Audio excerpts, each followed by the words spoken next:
I watched through my security camera as the HOA president screamed at my wife, then she pulled a gun, shot my 3-day-old daughter. She had no idea I spent 20 years as county sheriff. She had no idea I knew every judge, every cop, every lawyer. Her biggest mistake. She just made this personal. Before watching full story, comment below from where you watching. Also like and subscribe for more stories. My name is David Miller. For 20 years, I wore the badge of county sheriff with pride. I'd seen the worst of humanity and somehow still believed in the good. When I retired last year, I thought my days of dealing with criminals were over. I was wrong. It was a sunny Tuesday afternoon in May when my world shattered into a million pieces. My wife Sarah and I had just brought our newborn daughter Emma home from the hospital 3 days ago. She was perfect. Tiny fingers, soft brown hair, and eyes that looked at you like you were her whole universe. Sarah was still recovering from a difficult delivery, but her face glowed with pure love every time she held our baby girl.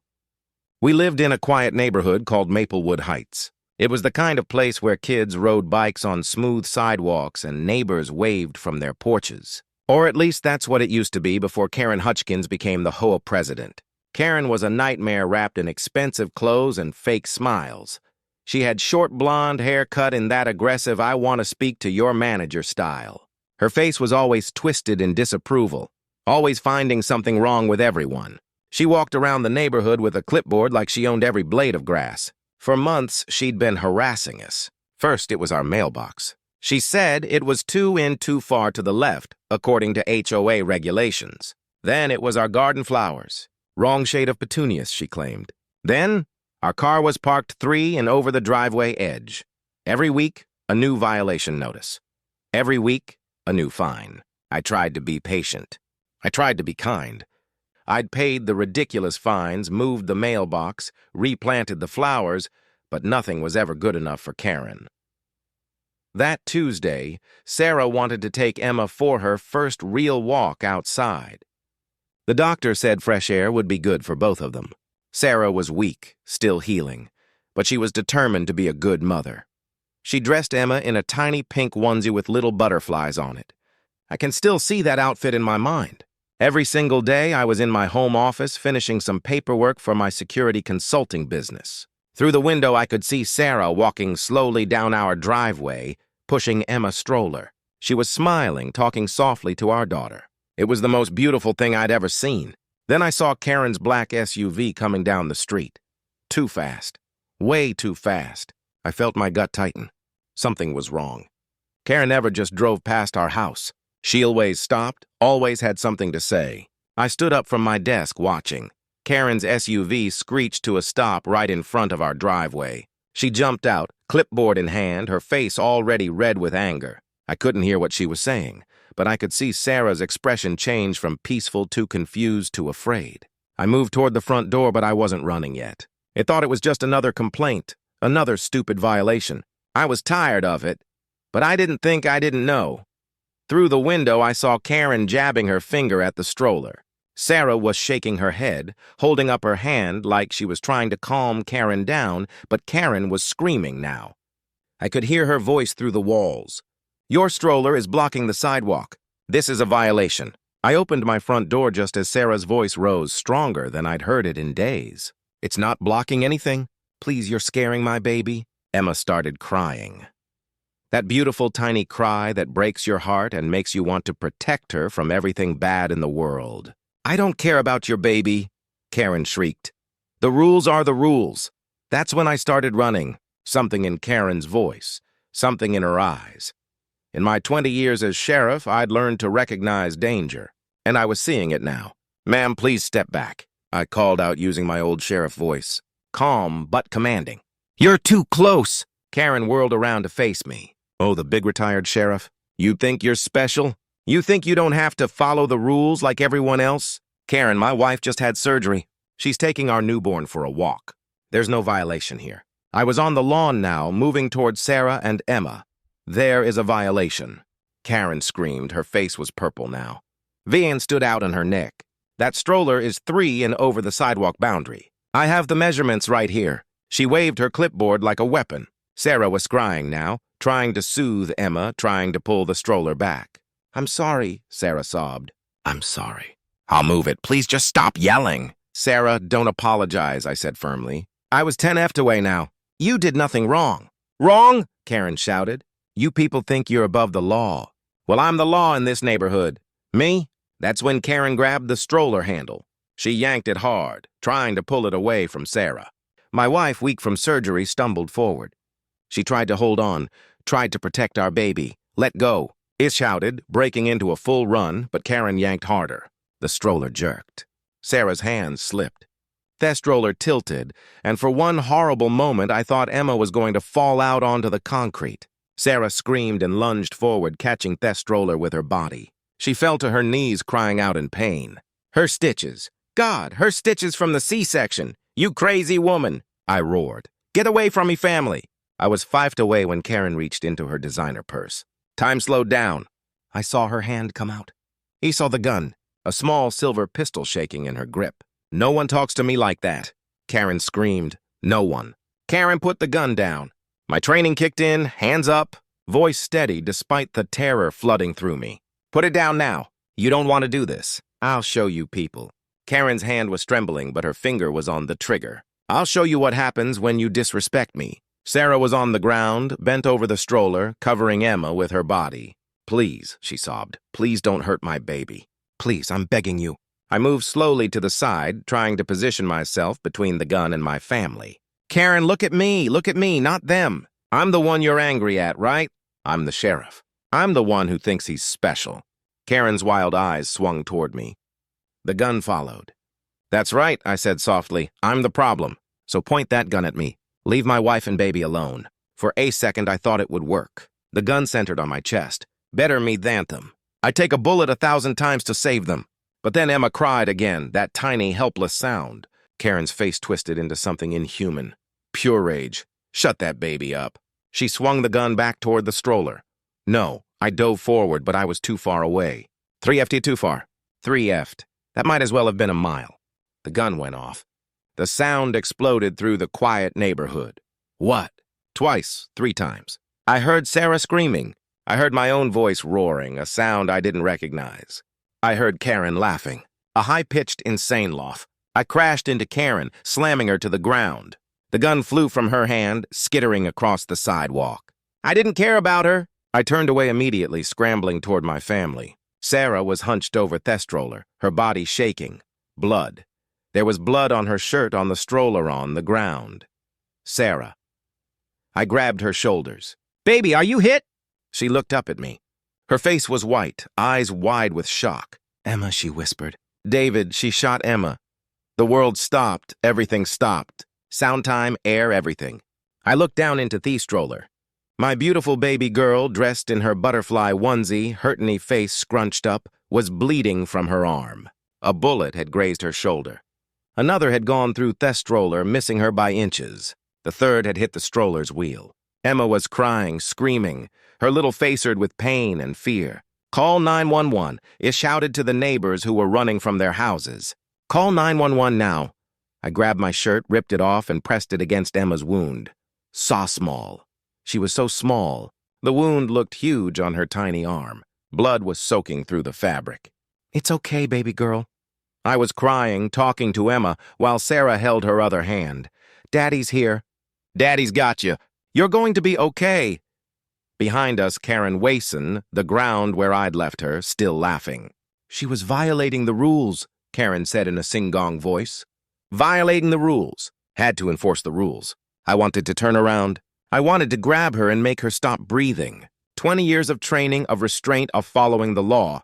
All of it was screaming at me to break her into pieces. But my daughter needed me more, my wife needed me more. The ambulance arrived in 4 minutes. It felt like 4 years. The paramedics were fast, professional. They got Emma stabilized, got in 4 in her impossibly small arm. They checked Sarah, saw she was bleeding through her shirt. Her stitches had dripped open. I don't care about me, Sarah sobbed. Just save my baby. Ma'am, we're taking care of both of you, the male paramedic said gently. Your baby's stable. The wound looks worse than it is, but we need to get you both to the hospital right now. I rode in the ambulance, holding Sarah's hand while she held Emma. I watched my 3-day-old daughter fighting for her life. I watched my wife crying so hard she couldn't breathe, torn between her own pain and fear for our child. Behind us, I could hear the police arriving. I heard Karen still ranting about HOA violations and rules. I heard the officers telling her she was under arrest. I heard her screaming that she was the victim, that we had disrespected her, that she had every right to defend herself. At the hospital, they took Emma straight to surgery. The bullet had fractured her tiny shoulder bone. They needed to remove fragments, repair the damage. A team of pediatric surgeons worked for 3 hours. 3 hours of hell, 3 hours of pacing, 3 hours of Sarah crying in a hospital bed while doctors stitched her back together. 3 hours of replaying everything in my mind, wondering what I could have done differently. My phone kept ringing. My former deputy, Tom Jackson, was one of the first calls. David, I'm so sorry, I'm handling the arrest. Karen's in custody. She's claiming self-defense. Says you attacked her, that she was afraid for her life. I closed my eyes. Tom, there are witnesses. Neighbors saw everything. I know we have 5 witnesses. They all tell the same story. Karen attacked your wife, pulled a gun, shot your baby girl. It's clear as day. But her lawyer's already talking about mental health issues, about HOA stress, about diminished capacity. I don't care about her excuses, Tom. I want her locked up forever. We're charging her with attempted murder, assault with a deadly weapon, and child endangerment. The DA says she's looking at 20 to life. But David, Tom's voice dropped. You know how the system works. You know how lawyers are. They're going to fight this. I knew, God help me. I knew exactly how it worked. I'd seen violent criminals walk free on technicalities. I'd seen victims destroyed on the witness stand. I'd seen justice fail more times than I wanted to remember. But this was my daughter. This was different. Emma survived the surgery. The doctor said she was incredibly lucky. A few millim to the left and the bullet would have hit her lung. A few millim the other way and it would have severed an artery. She would have scars. They said physical therapy would be needed as she grew, but she would live. She would be okay. When they finally let us see her, she was sleeping in a tiny hospital crib, her arm bandaged, monitors beeping softly. Sarah collapsed at her bedside, sobbing with relief. I stood behind my wife, one hand on her shoulder, the other reaching down to touch Emma's tiny fingers. I'm sorry, Sarah kept whispering. I'm so sorry I couldn't protect her. Baby, this wasn't your fault, I told her firmly.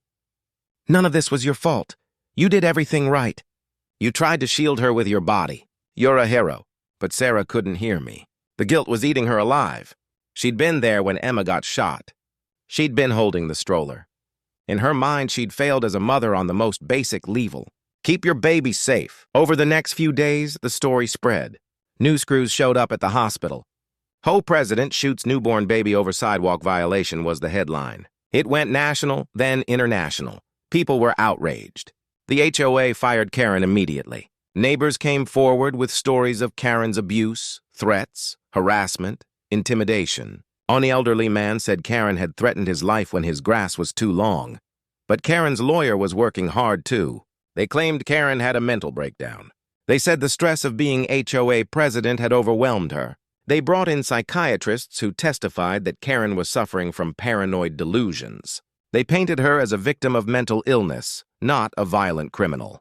The preliminary hearing was set for 6 weeks after the shooting. 6 weeks of watching my daughter slowly heal. 6 weeks of watching Sarah sink into depression, barely able to hold Emma without breaking down. 6 weeks of my own rage-building festering, growing into something dark and ugly. My former colleagues called every day. They wanted updates on Emma. They offered support.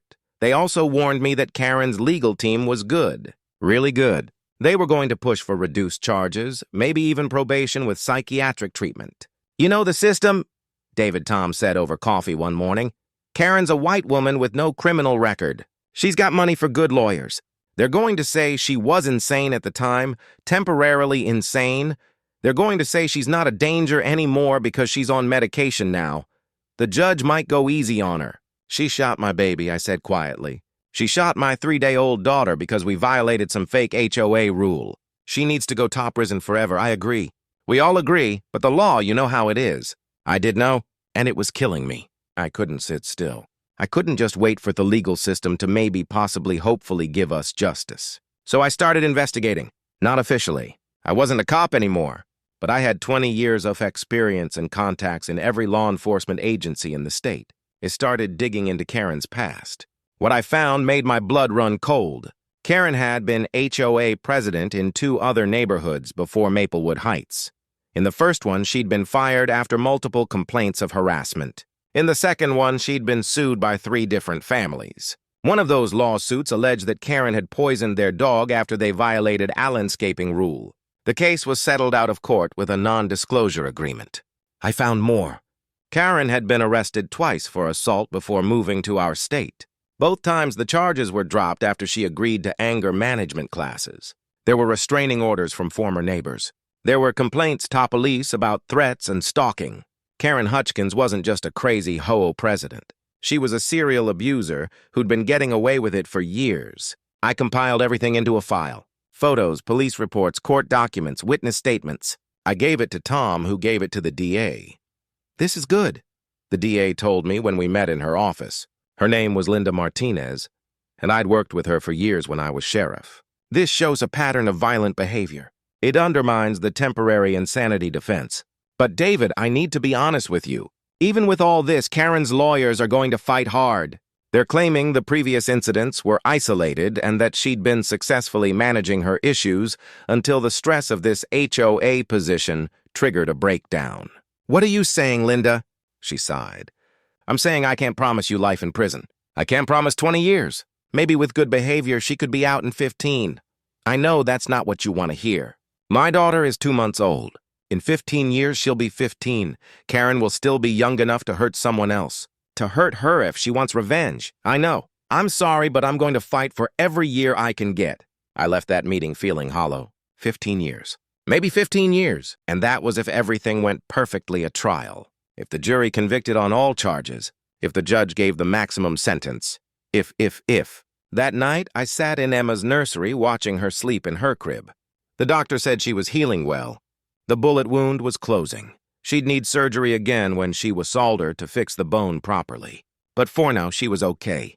Sarah came in, stood beside me. She'd lost weight. She wasn't sleeping. She was seeing a therapist, but it wasn't helping much. "I had a nightmare," she whispered. "I dreamed Karen came back. I dreamed she finished what she started." I pulled Sarah close. "She's in jail. She can't hurt you anymore. But she will get out eventually, won't she?" "That's what the DA said." "She'll get out someday." I didn't answer. We both knew the truth. The trial started on a cold morning in November. Emma was 6 months old now, healthy, growing, smiling, but the scars in her shoulder were still angry andrid. They would fade, the doctor said, but never completely disappear. Sarah had to testify. I watched her walk to the witness stand, so small and fragile. She told the story in a shaking voice. She described how Karen grabbed Theth's stroller, how she fell, how she tried to shield Emma with her body, how Karen pulled the gun and fired. "Did you feel threatened?" Karen's lawyer asked on cross-examination.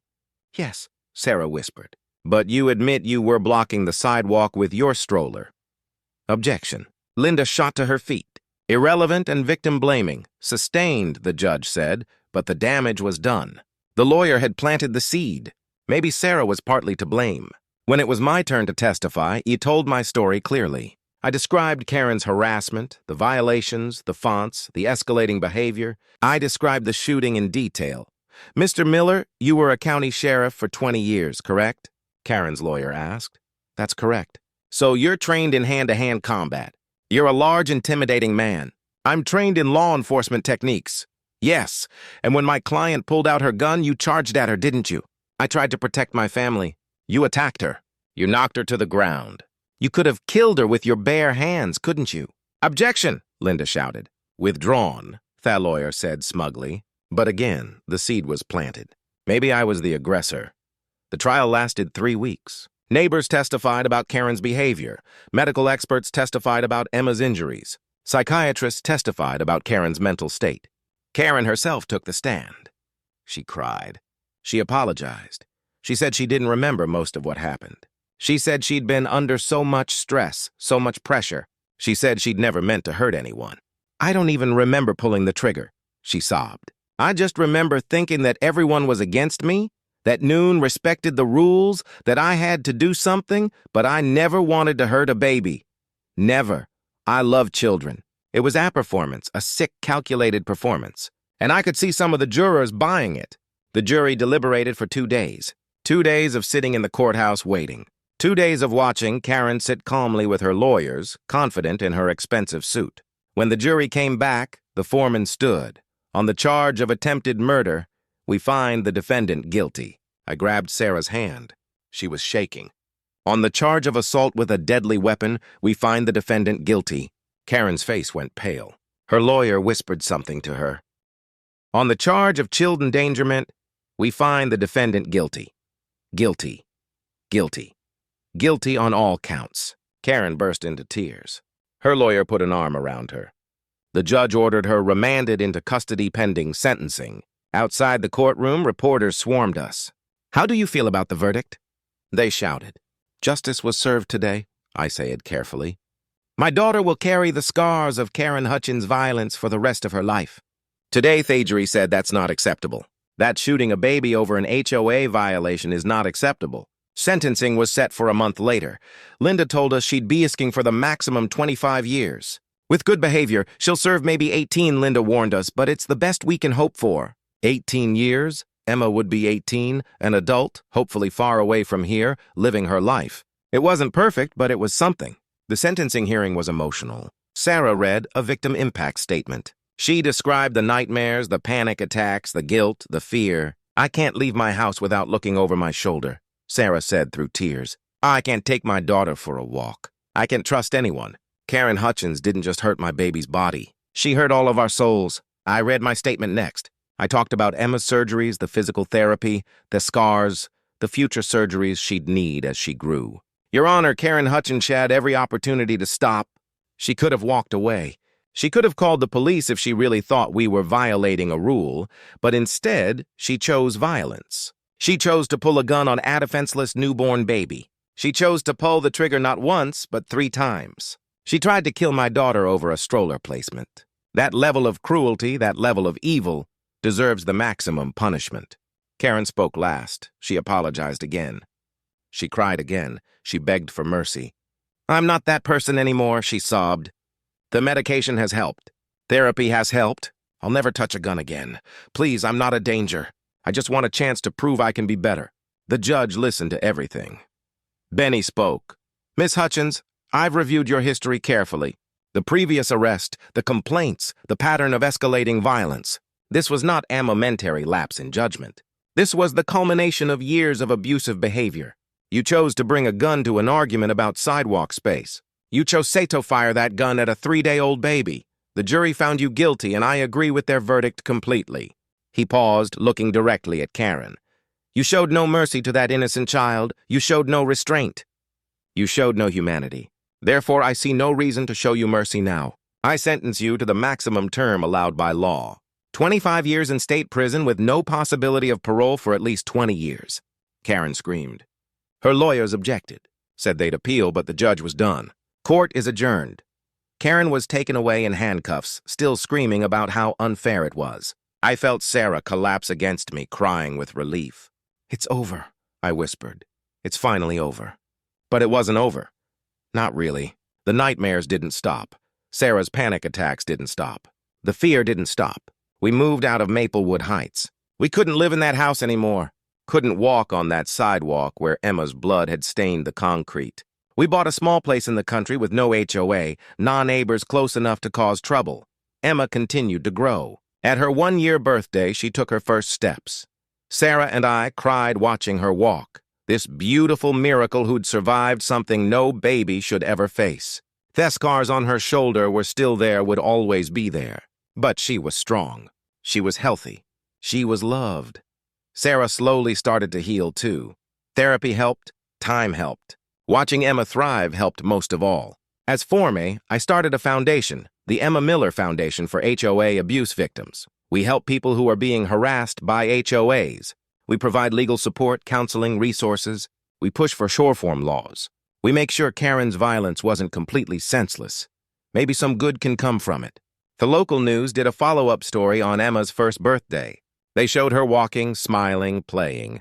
They talked about how far we'd come. "Do you forgive Karen Hutchins?" the reporter asked me. I looked at Emma playing with her toys on the floor. I looked at Sarah, finally smiling again.